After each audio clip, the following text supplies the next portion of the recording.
Hello and welcome to Rotted Reviews. Now, before I begin with today's review, I want to give a shout out to a brand new subscriber to our Patreon channel, David Maloney. Thank you very much, Dave, for chipping in here. For those of you that aren't aware, I have a Patreon, and it is a $1 a month tip jar. That's the only tier I have. It is basically my business model. I pretty much figure that I'm never going to get monetized, and even if I do, the content that I have is going to get each video stripped down. I'm not going to have any ad revenue. I have merchandise available, but for the most part, this is where the rubber meets the road. If you like my channel, you like my content, you want to support me, you can subscribe, you can tell your friends. That's the best way to have that happen. But if you want to give me just that little bit extra, it would be greatly appreciated. $1 a month tip jar through the Patreon link below. And so with that out of the way, let's go ahead and get into the review. Today I'm taking a look at the 2019, released in 2020 movie, Scare Package. This was just released on Shudder not too long ago, and I had a chance to watch it, and what I found about this one is, first of all, it's an anthology horror. This is a series of tales told around and through Rad Chad's Horror Emporium, which is a VHS rental outlet. And this is, for the most part, a horror movie for horror movie fans, through and through. It's not that non-horror fans wouldn't get the jokes necessarily, but they certainly wouldn't appreciate them on the same level that people that have this passion, this horror genre blood flowing through their veins. That's going to be the real target audience and the people that are really going to appreciate all the jokes that are told within this one, and there are jokes aplenty. And I think that love of the horror genre really comes through, like even down to the poster art, which honestly I think is phenomenal. If I had a complaint about any aspect of the marketing of this movie, anything along those lines, I would actually have to say the title. Just calling it how I see it, this is a situation where I don't know if it was me. I don't know if it was the title. It was probably me. But there were about 5 times in which I wanted to talk about this movie with somebody, and they said, oh, this was great. It's a fantastic movie. You got to watch it. Okay, well, what was the name? What was the name? Like I said, that was probably me, but even so, it didn't really match the content, but even so, that's a minor, squiffle there. As it is, I had to kind of write it down just so that I continually remember that it's called Scare Package. I don't know, it's just something that kind of leaves my brain as soon as it enters it. But the movie itself definitely did not. It is stuck in my brain, and it is it's just a fun time all around that I highly recommend. And also in that love of the horror genre is that love that we have a passion for practical effects. And this did not hold back on that. This was wacky, over-the-top humor with wacky, over-the-top practical effects thrown in as well. Oh, that's disgusting! This is not a movie that grabbed the Smith family as they're making their way out of Universal Studios so that they can take them to a screening room and get their general opinion on it. This is not afraid to go that extra mile and know that we as horror fans specifically, we want to see blood splurting up into people's faces and just have this unabashed flow of fluids and gore and rubber latex all over the place. And it delivered on that. It was just a joy to behold. Now, being an anthology, like I said, this has many different stories within it, and I would say that some of the middle segments were somewhat lackluster. If I have to review this movie and be totally honest about it, warts and all, I would say that some of the middle segments did feel a bit lackluster. There was a bit of a lull there. They were interesting thought experiments that I think were done reasonably well for the most part, and I think especially Girls' Night Out of Body and So Much to Do. But other than that, I think it was a bit of a lull, and there were plenty of winks to the audience, but they failed to live up to the tone that was set by such a strong beginning. However, the critical piece to a movie like this is to have a strong end, to leave the audience with that feeling of joy as they turn off the, in the case of Shudder, not leave the theater, but, turn off the TV or click to the next streaming service. And this did that in droves. The beginning was a strong start.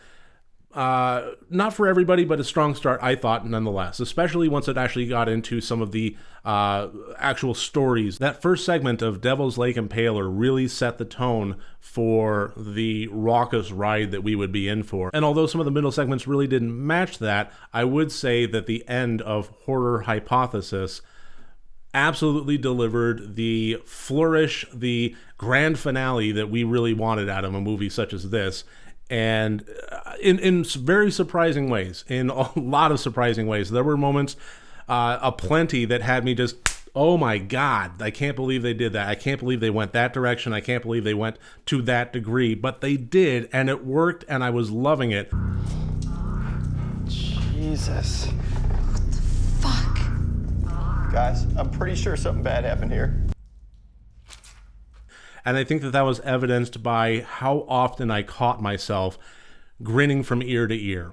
Just, all of a sudden I would just be a little bit introspective. I'm like, well, how, get a bead, get my pulse on how I'm feeling about this movie. And it's like, I can't believe I'm smiling this wide. I can't believe I'm enjoying it this much. But I was, and I did. And it was just a fantastic wild ride. And even the end credits, I mean, there was no new footage provided there, but it was done in such an entertaining fashion that I actually found myself watching it all the way through until it stopped streaming. And so with that, let's go ahead and throw up the scores here. As always, 4 different categories, each one worth up to 25 points for a total possible score of 100 points.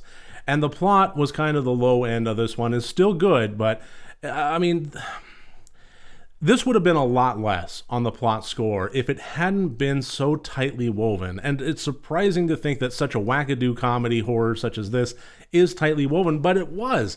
There were bleed over segments and characters and so forth that worked for me. It's nothing that is so clever that I would say it's, Charlie Kaufman-esque, but it's a lot more than I would expect from, like I said, a horror slapsticky anthology such as this. It definitely rose above the expectations that I brought to the table when I clicked play. The intent, I think it kind of speaks for itself when it comes to me talking about how I caught myself grinning from ear to ear. I think that was absolutely the intent. I think it was designed to say, we want this shown to horror fans, and by the time it's done, we want them grinning from ear to ear. And I absolutely was. So high marks achieved there. Fantastic. It really achieved what it set out to do.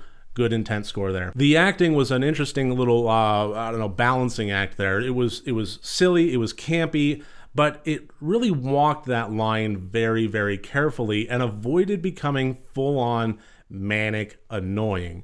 It's the kind of thing where, you can enjoy a stand-up comedian that has a very manic energy to him, but at some point it becomes so much that you actually start to become concerned for their health. You want them to take a sleeping pill and just get 28 hours of sleep, because damn, dude, whoa, okay, somebody call a doctor.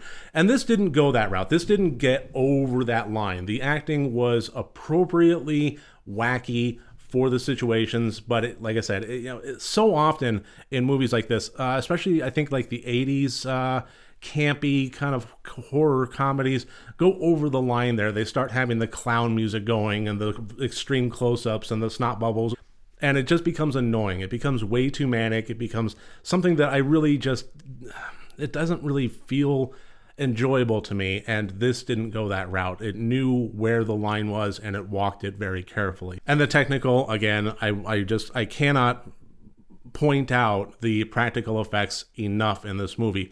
It wasn't, the Thing-esque quality, but it was plentiful, and it was delightful, and it was just people having so much fun with as much latex and fake blood as they can possibly get their hands on with the amount of money that they had.